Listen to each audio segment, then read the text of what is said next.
Hello friends, good evening. आज के हम 9वें टेस्ट में आप सभी लोगों का हार्दिक स्वागत करते हैं। आज हम मध्य प्रदेश की अर्थव्यवस्था के विषय में चर्चा करेंगे, जिसके अंतर्गत 3 मार्कर, 5 मार्कर एवं 11 मार्कर इन सभी तीनों प्रश्नों को हम सॉल्व करेंगे। तो चलिए फ्रेंड्स, आप लोग तैयार हो जाइए। हम टेस्टों को सिलसिला स्टार्ट करते हैं। चलिए, हमारा पहला प्रश्न है कि बलराम ताल योजना जो कि हमारे मध्य प्रदेश की योजना है, तो इसकी देख लेते हैं कि इनका ये प्रारंभ कब हुआ है, इसका उद्देश्य क्या है और इससे क्या लाभ होता है। तो चलिए एक एक फैक्ट को कवर करेंगे। बलराम ताल योजना, इसकी डेट जो है प्रारंभ किया गया है 2007 में। इसका उद्देश्य है कि वर्षा जल का संरक्षण करना।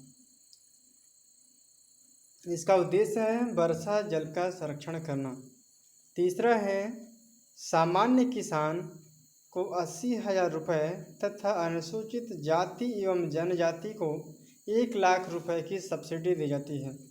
बलराम ताल योजना के तहत सामान्य किसान को 80,000 रुपये दिया जाता है, ताकि और अनुसूचित जाति एवं जनजाति क्षेत्र को व्यक्ति को यहाँ पर 1,00,000 रुपये दिया जाता है। बलराम ताल योजना या वर्षा जल संग्रहण से संबंधित है। चलिए दूसरा प्रश्न देख लेते हैं। सोयाबीन, हमारे मध्य प्रदेश को सोया स्टेट के नाम से जानते हैं, क्योंकि हमारे मालवा क्षेत्र में अधिकतर सोयाबीन की कृषि की जाती है। यहाँ के उत्पादक क्षेत्रों के विषय में देखेंगे कि सोयाबीन हमारे मध्य प्रदेश के अंतर्गत कम से कम 50% तो कृषि का उत्पादन यहीं पर होता है अधिकतर। इनका क्षेत्र है, उत्पादक क्षेत्र धार है, धार के बाद इंदौर है, देवास है, सीहोर है और भोपाल है। लेकिन मालवा के अंतर्गत बहुत से ज़िले आते हैं, लेकिन हमने प्रमुख ज़िलों को चुना हुआ है। आप लोगों को भी वहाँ पर मेंस के पेपर में यही मेंशन करना होगा, क्योंकि आप बहुत सारे ज़िलों को जब कवर करने लगेंगे तो आपके पास टाइम नहीं बचेगा। विशेष क्या है कि मध्य प्रदेश के राज्य की फसल है। अन्य में देखें तो मध्य प्रदेश उत्पादन में प्रथम सोया स्टेट के नाम से जानते हैं। हमारा मध्य प्रदेश जो कि है सोया उत्पादन में प्रथम स्थान है, इसीलिए हमारे मध्य प्रदेश को सोया स्टेट के नाम से भी जानते हैं। तीसरा प्रश्न है कि मध्य प्रदेश के प्रमुख गेहूं उत्पादक क्षेत्रों का वर्णन कीजिए। ये भी तीसरा प्रश्न है 3 मार्कर के। गेहूं उत्पादक क्षेत्रों का वर्णन करना है। पहले देख लेते हैं कि भोपाल है, विदिशा है, रायसेन है। रायसेन के बाद सागर और सीहोर है। गेहूं उत्पादक क्षेत्र इसके नीचे वाले एवं मध्य इलाके पर भी किया जाता है। यहाँ पर मध्य नर्मदा घाटी का क्षेत्र आ जाता है। और तीसरा है बुंदेलखंड के उच्च भूमि क्षेत्र आ जाते हैं। ये तो रही 3 मार्कर के प्रश्न। अब आ जाते हैं 5 मार्कर के प्रश्नों पर कि मध्य प्रदेश के प्रमुख फसल क्षेत्र का वर्णन कीजिए। मध्य प्रदेश में 5 प्रथम सफल क्षेत्र है, जिसका वर्णन निम्न अनुसार है। पहला है कपास एवं ज्वार। यह राज्य के पश्चिमी, उत्तर पश्चिमी तथा दक्षिणी पश्चिमी, राज्य के पश्चिमी इलाका और उसके उत्तर पश्चिम तथा दक्षिण पश्चिम इस इलाके में अधिकतर कपास एवं ज्वार की खेती की जाती है। यहीं पर अधिकतर कृषि उत्पादन की जाती है। यहाँ पर कारण क्या है, यहाँ पर मध्य तथा गहरी काली मिट्टी पाई जाती है। इनका विशेष महत्व है। गहरी काली मिट्टी के अंतर्गत ही कपास एवं ज्वार का अधिकतर उत्पादन किया जाता है। गेहूँ एवं ज्वार जो है, यह राज्य के उत्तरी एवं दक्षिणी हिस्से में पाए जाते हैं। यह सभी प्रकार की मिट्टी में उगाया जाता है। हमारे एमपी के अंतर्गत देखें तो करीब करीब हर एक ज़िलों में गेहूं का उत्पादन किया जाता है, लेकिन अधिकतर गेहूं का उत्पादन हमारे मालवा क्षेत्र के अंतर्गत ही एमपी के सेंट्रल वाले भाग पर ही उगाए जाते हैं। धान क्षेत्र राज्य के ऐसे क्षेत्र जहां लाल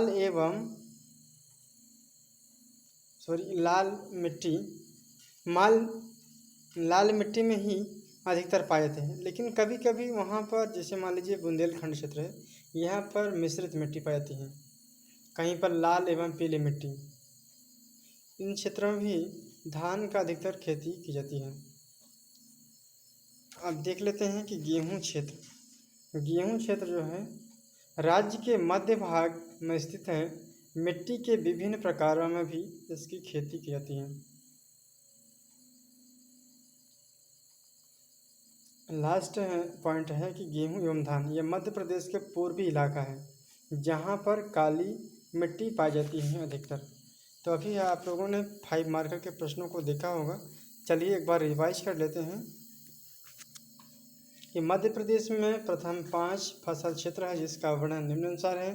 कपास ज्वार क्षेत्र है। राज्य की यह पश्चिमी एवं उत्तर पश्चिमी तथा दक्षिणी पश्चिमी हिस्से में पाई जाती है। इसका मुख्य कारण क्या है कि यहाँ पर मध्य तथा गहरी काली मिट्टी पाई जाती है। दूसरा है कि गेहूँ ज्वार यह राज्य के उत्तरी एवं दक्षिणी हिस्से में सभी प्रकार की मिट्टी में उगाया जाता है। धान क्षेत्र जो कि राज्य के ऐसे क्षेत्र जहाँ लाल मिट्टी पाई जाती है। गेहूं क्षेत्र जो कि यह राज्य के मध्य भाग में स्थित है, मिट्टी के विभिन्न प्रकारों में भी इसकी खेती की जाती है। अगला है कि गेहूं धान मध्य प्रदेश के पूर्वी भाग है, यहाँ पर काली मिट्टी पाई जाती है। तो इस प्रकार 5 मार्कर के प्रश्न यहीं पर एंड होते हैं। और अगला प्रश्न देता है 11 मार्कर के। 11 मार्कर के अंतर्गत देखेंगे कि मध्य प्रदेश में मुर्गी पालन क्षेत्र की प्रमुख समस्या तथा उसे दूर करने हेतु सरकार द्वारा प्रारंभ किए गए हैं कार्यक्रमों का वर्णन कीजिए। 11 मार्कर के अंतर्गत यहाँ पर देखें तो प्रश्नों की श्रृंखला पूछने का 3 डायमेंशन है। पहला डायमेंशन है कि मुर्गी पालन क्षेत्र की प्रमुख समस्या बताना है। इसके दूसरा डायमेंशन है कि सरकार द्वारा प्रारंभ किए गए प्रमुख कार्यक्रमों का वर्णन कीजिए। मुर्गी पालन कृषि का एक भाग है। यह इसमें मुर्गी आ जाता है, बतख है एवं तीतर को शामिल किया गया है। मुर्गी पालन के क्षेत्र में निम्नलिखित समस्याएं आ जाती हैं। इन समस्याओं को एक एक पॉइंट पर समझते हुए चलेंगे। पहला पॉइंट है कि बर्ड फ्लू की बीमारी पक्षियों की सबसे खतरनाक बीमारी है बर्ड फ्लू, जिसका अभी तक इलाज नहीं ढूंढा जा सकता है।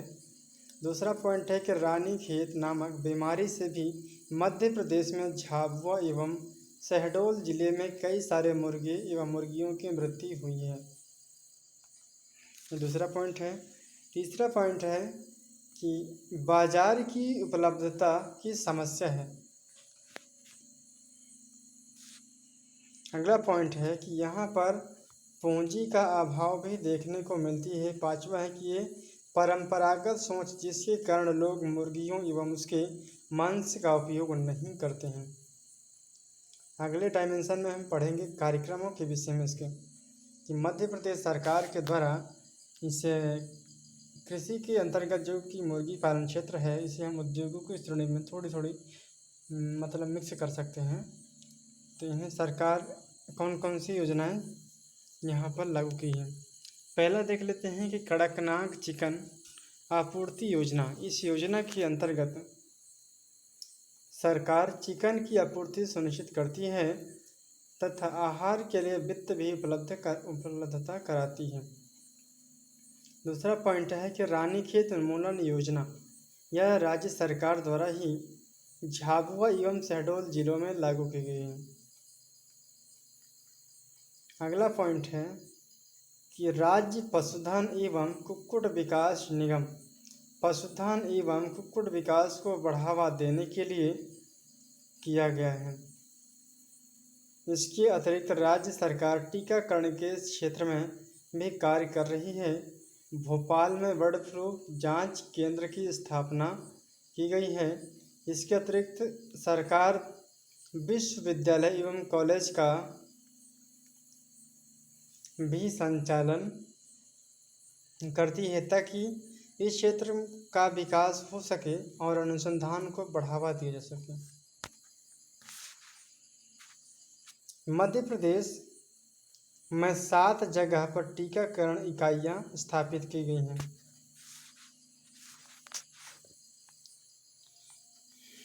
एक बार फिर से रिवाइज कर लेते हैं कि मुर्गी पालन एक कृषि का भाग है। इसमें मुर्गी, बतख, तीतर को शामिल किया जाता है। मुर्गी पालन के क्षेत्र में निम्नलिखित समस्याएं आती हैं। पहला समस्या है कि ये बर्ड फ्लू की बीमारी पक्षियों की सबसे खतरनाक बीमारी है जिसका अभी तक इलाज नहीं ढूंढा जा सका। दूसरा है कि रानीखेत नामक बीमारी से भी मध्य प्रदेश में झाबुआ, शहडोल जिलों में कई सारे मुर्गी एवं मुर्गियों की मृत्यु हो गई है। अगला है कि ये बाजार की उपलब्धता की भी समस्या देखने को मिलती है।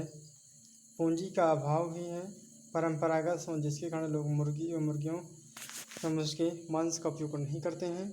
कार्यक्रम जो कि कड़कनाथ चिकन आपूर्ति योजना लागू की गई है सरकार द्वारा। इस योजना के अंतर्गत सरकार चिकन की आपूर्ति कराती है तथा आहार के लिए वित्त भी उपलब्ध कराती है। रानीखेत उन्मूलन योजना जो कि राज्य सरकार द्वारा झाबुआ, शहडोल जिलों में लागू की गई है। राज्य पशुधन एवं कुक्कुट विकास निगम झाबुआ है पशुधन एवं कुक्कुट विकास को बढ़ावा देने के लिए किया है। इसके अतिरिक्त राज्य सरकार टीकाकरण के क्षेत्र में भी कार्य कर रही है। भोपाल में बर्ड फ्लू जांच केंद्र की स्थापना की गई है। इसके अतिरिक्त सरकार विश्वविद्यालय एवं कॉलेज का भी संचालन करती है ताकि इस क्षेत्र का विकास हो सके और अनुसंधान को बढ़ावा दिया जा सके। अगला है कि मध्य प्रदेश में 7 जगह पर टीकाकरण इकाइयाँ स्थापित की गई हैं। तो इस प्रकार आपने सभी 3 मार्कर, 5 मार्कर एवं 11 मार्कर के प्रश्नों को आप लोगों ने देखा होगा। तो चलिए हम नेक्स्ट वीडियो में फिर मिलेंगे। देखते रहिएगा ये चैनल को। Thank you so much. जय हिंद, जय भारत।